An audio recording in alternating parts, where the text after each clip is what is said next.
I got to do something different. I don't want to go back to the corporate world.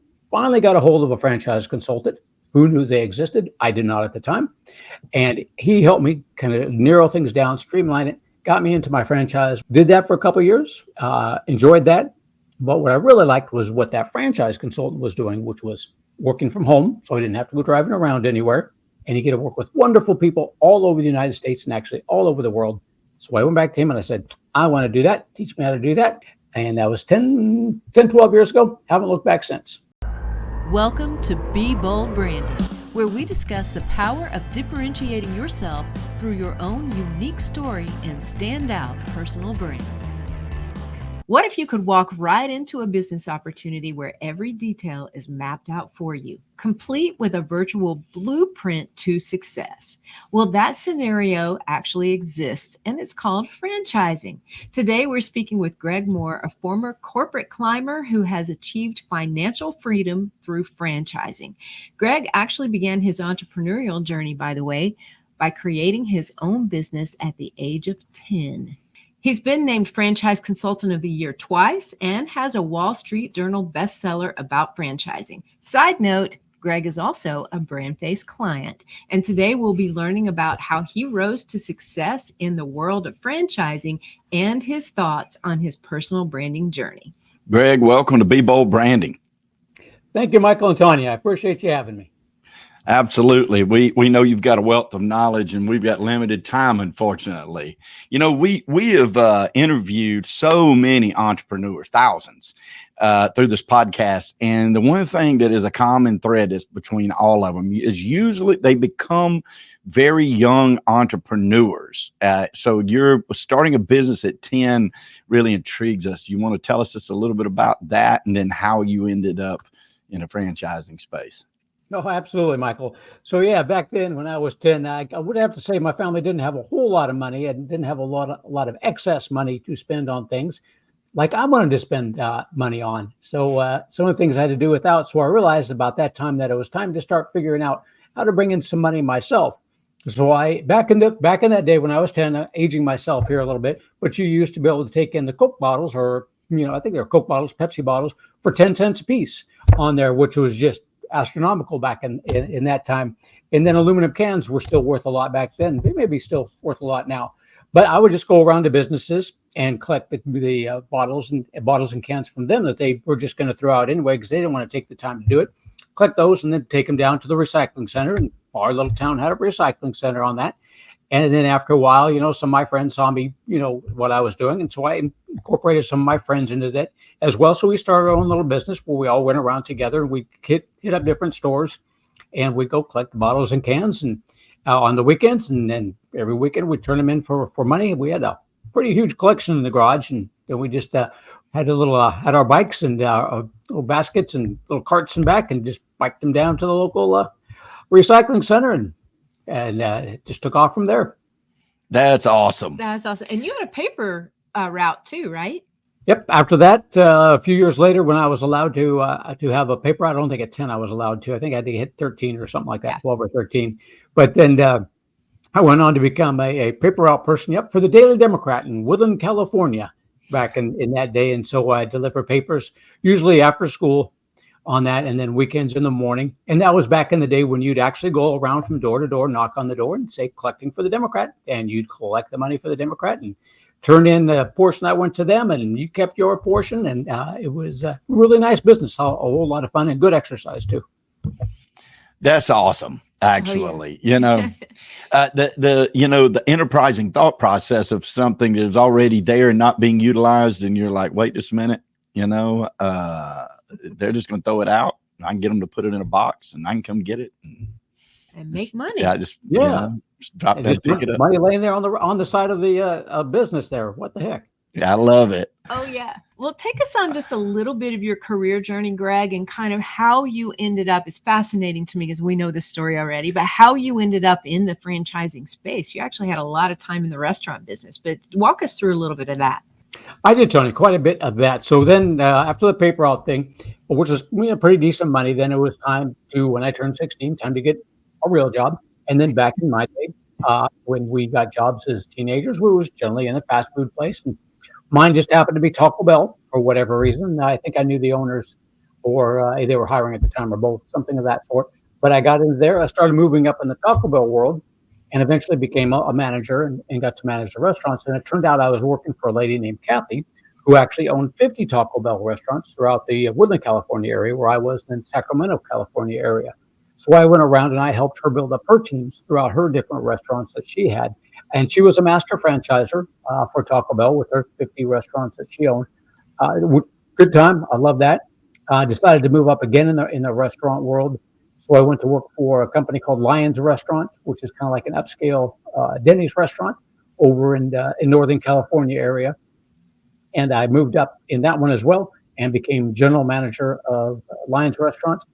And I managed the Chico, California. A lot of fun, a lot of partying kids up there, so a big challenge, but a lot of fun up there. I worked as a manager there for quite some time. Spent about 15 years in the restaurant industry, actually. Wow. Mm-hmm. And what was it that made you think about franchising exactly? So after the restaurant business, which was a lot of hours, a lot of time, I got bored and decided to do something else. So I went back to school, went back to college. I think I was about 30 years old by about that time.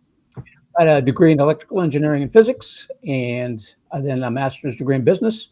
While I got my master's degree in business, I read Robert Kiyosaki's book, Rich Dad, Poor Dad. He ruined my corporate career for me, which he's probably done to a lot of people on that, in a good way on that one. But I owned, and a friend of mine, another engineer of mine, we owned a dry cleaners, private one, a storage units, and then I owned some rental properties at the same time. So I had something going on the side. But after reading Robert's book and about 15 years as an engineer, they got bored with me instead of me getting bored with them. I was kind of tired of the job anyway, but they laid me off, fortunately, thank goodness. It was great, got out of that. My friend got laid off at the same time.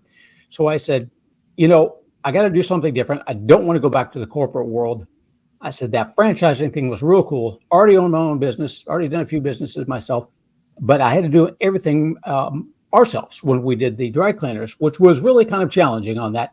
But I thought back to the franchise thing, I thought, that was really cool. I got to just step right into that. They had all the policies and procedures just outlined right there. Never wondered what to do next. So I said, I got to get back into that thing. So at that point in time, after I got laid off, I went out and searched for franchises, went click happy on the internet, had about 20 different people, franchise development people calling me from all over the place.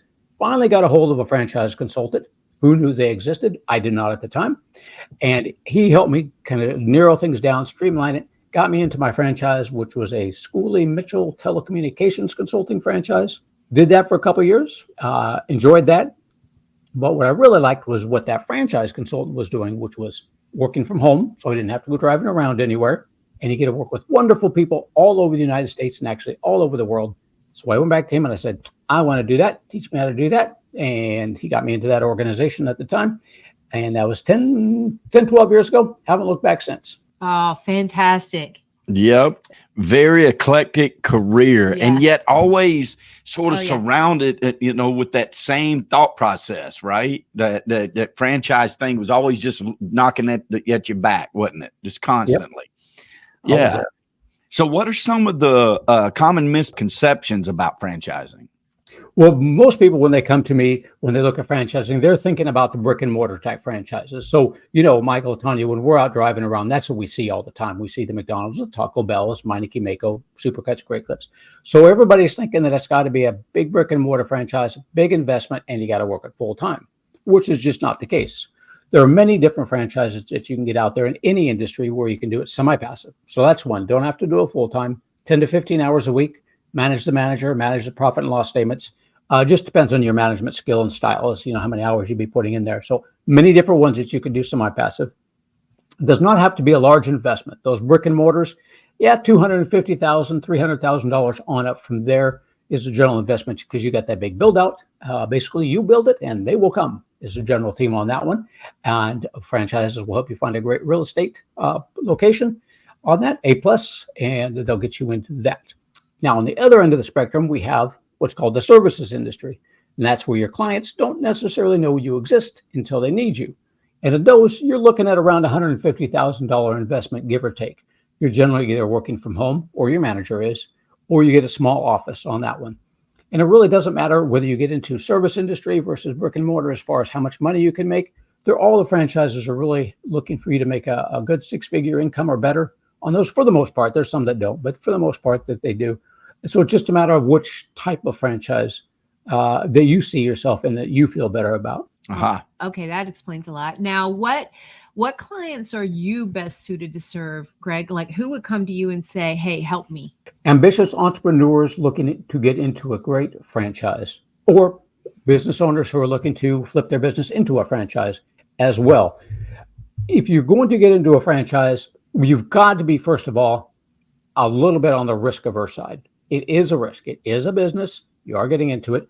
Not 100% guarantee, but it's getting up there pretty close. And you got to be coachable. So the people I look for, you've got to be coachable because you're going to have a mentor. They're going to have all the policies and procedures and step-by-step processes in place. So you got to be able to follow the processes. You got to be able to be mentored. And you really have to just be a little bit on the risk averse side. Yeah, and I love that honest advice. Yeah. Yeah, because you need to know those things coming in. The more transparent you are, the better ideal clients you will attract, actually. Yeah. But, from an entrepreneurial standpoint, buying a franchise or buying into a franchise, working with somebody like you that can do that, it is risk adverse, but at least you're following, like you said earlier, a blueprint of other success that is provable, and there's this track record there. Whereas in so many other things, we might step out, make a big investment or whatnot, and you're sort of like flapping in the wind and until hopefully you catch some traction. And so I've always liked the idea of franchise. I've looked at some over the years, but I've never stepped into that. But that is one of the things that was always very attractive to me about them. You can see other people, you can learn, like you said, be a mentor to somebody else that's helping other people in that same industry that's already being successful. That path of proof, yeah. if you will. Yeah. Like what you're hearing? Hit that subscribe button and learn how you can change how you're seen and charge what you're worth. Yeah. And you have a Wall Street Journal bestseller called Real Freedom. Tell us a little bit about that and what prompted you to write that. Well, what prompted me to write that was after 10 years of going through many of the same questions people keep asking over and over again. I thought the best way to get them introduced to the world of franchising was to go through all those questions that they had and put it into a book on there. So what my book does is it walks you through the whole investigation process of a franchise itself.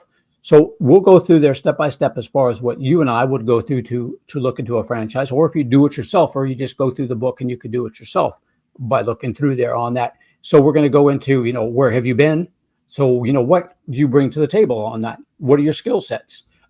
Which franchise will we looking for somebody with your skill set on that? Where are you at now? What are you looking to invest in a franchise? What are you comfortable investing in a franchise? What do you have time-wise to invest in a franchise itself? And then we go through some of the different industries. We're also going to go through funding, the different types of funding that you can do with a franchise. Do you want to use your money? Do you want to use other people's money? Putting a good franchise attorney to use. You got to make certain that you have that franchise attorney look over those documents for you. Generally, not a whole lot that you can do as far as changing the franchise agreements around, because the franchises want everybody on the same playing field. But that franchise attorney is going to let you know what you're getting yourself into, and are you okay with that on that one? So we got to have that. We go through that entire process step by step, and real world examples of the people I work with, so you can get kind of a feel for how I work on that. And then the very last chapter is about turning your business into a franchise, and I take you through a couple gentlemen's journey of turning their senior care business into a franchise.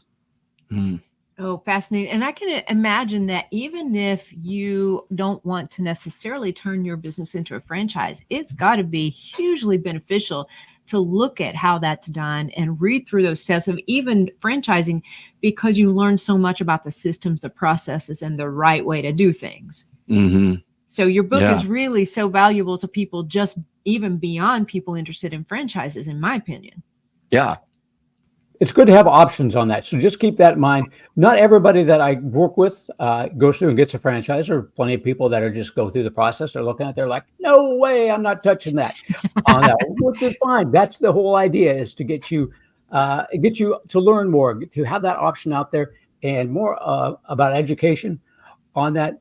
But yeah, that's the book is a good way to get to know me because I gave you a little bit of background on myself so that you can kind of determine as well, do I want to work with this guy or do I think this guy's nuts and I'm not going near him? But it kind of filters out those people that might think I'm not quite altogether there. And this is the people that are really interested in talking with me as well. I love it. Great divider there. Well, we can attest that you are a great guy to work with. And so he's legit, guys. I promise.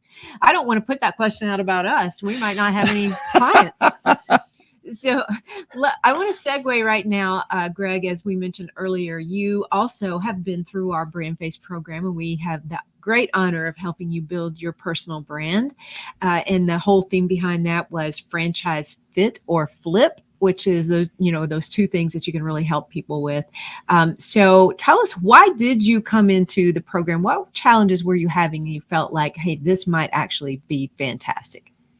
Well, really just, Tony, really just organizing everything into a common theme on that. So I had, when you start building up your business, you've got your different social media accounts and you go through those. Sometimes you work with them, sometimes you don't. But you may have a picture here or a picture there, and it's not always the same picture. Or in my case, some of the pictures were outdated. Like my face picture was from 10 years ago 12 years ago when I got into that franchise, he took my picture on that. So I've been using the same picture for 12 years, which doesn't quite look like me now. Unfortunately, I don't look quite the same, but everything was really disjointed on that. It didn't have the same message to folks where they looked at. So I don't know that people could have really related to this is the same person, no matter what social account or where they find me at, because people are going to go to different areas and find you in different spots.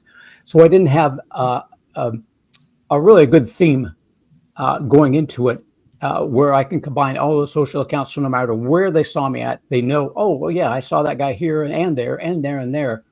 Because before they wouldn't be able to tell that I was that same person everywhere throughout the social media accounts that I had. I love it. And I do want to say something about that. A lot of times, people think, okay, as long as I have what I do out there, people can understand like what I do. That's all I need. But you just mentioned, that message has to be consistent. It has to be a theme. It has to be a compelling story and compelling theme designed to draw people in. It's more than just saying what you do. It's saying how you're different inside of what you do.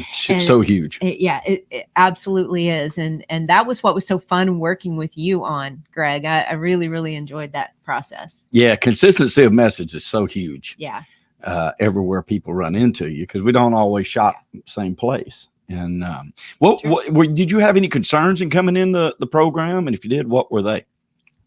Oh, just the main concern whether it would do any good or not on that one. And you just, how it would turn out if you could actually bring everything together and come up with a good theme for me. And it worked out great because I changed my message on there. So I help ambitious entrepreneurs find the perfect franchise fit or flip their business into one. Now that theme is out on every single website I have. And I didn't have that on everything that I had before.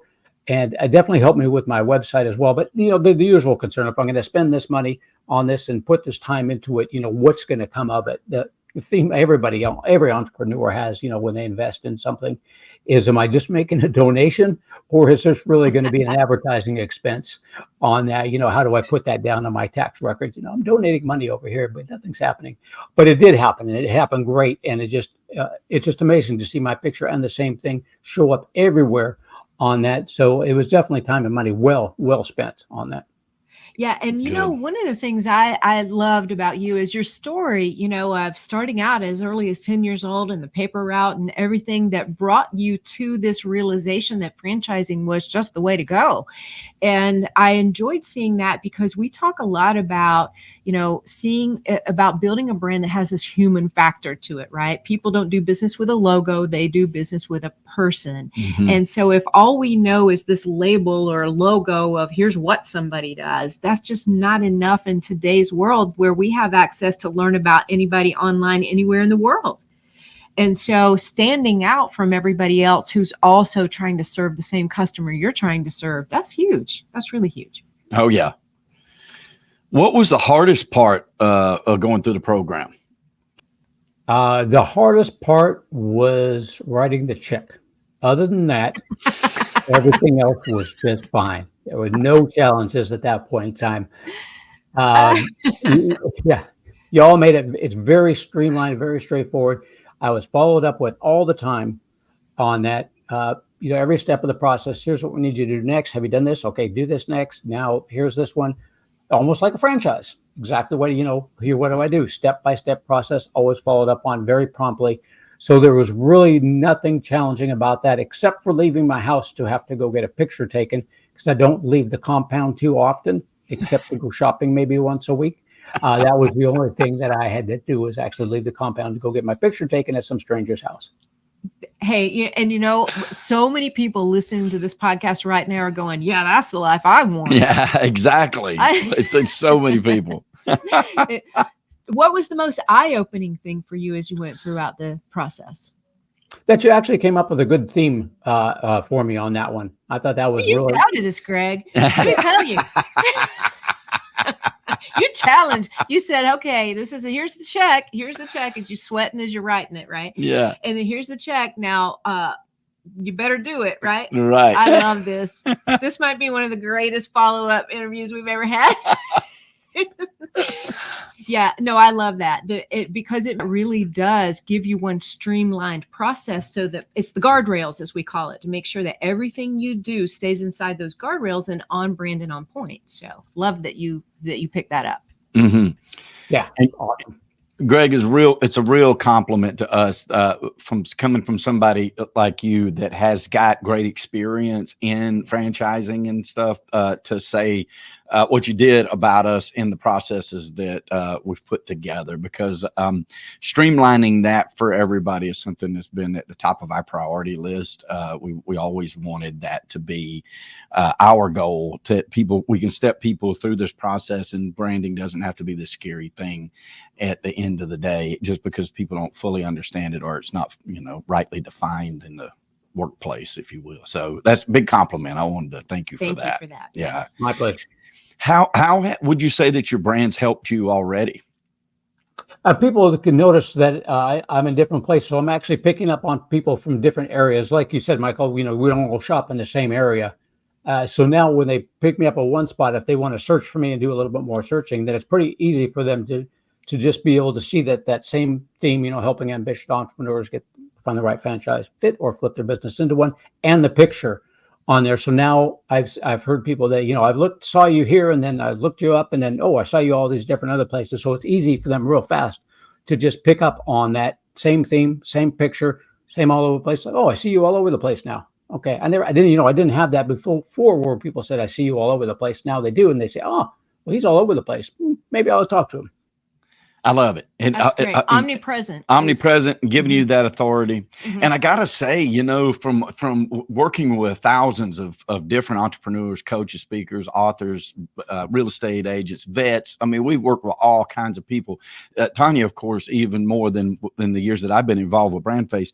I'd say that you're positioned extremely well, because the entrepreneurial spirit is alive in America, and maybe more post-COVID than ever before. And so many people get disillusioned in unscripted businesses that, like so many internet businesses can be, right? And you got all these gurus telling you, do this, you're going to make a lot of money, and people can be disillusioned to it. And here comes Greg in the perfect, right in line, just like Johnny Bench, right there, ready to catch him, right? Saying, look, I can show you all these franchise opportunities, and I can help you to decide if this is the right fit. Is this your personality where you're going to be successful for this? And it's already scripted, and other people are doing it, and let me help you on this journey. I think that it's a fantastic, out of seeing so many different business opportunities and branding opportunities we worked with. I think that yours is among the top, I would say, that we've ever worked with. I just think the world's wide open to you. I know I'm not telling you something you don't already know. I want the listeners to hear that, so they call Greg. There you go. I love it, Michael. Yeah, I love it. Okay, what would you say to others who are considering joining the BrandFace program? Oh, just do it. Simple as that. We'll go with the Nike theme. Just do it on that one, or at least have a call. Definitely just pick up the phone or send an email, however you want to do it with Tanya or Michael, and talk to them about it. It's just been fantastic. Definitely well worth the expense. The expense really wasn't all that much to begin with, as it was anyway. It wasn't that hard writing the check, actually, but it's well worth it in the end, putting it all together and then having a great theme on that. It's paid off, and it will pay you back, definitely.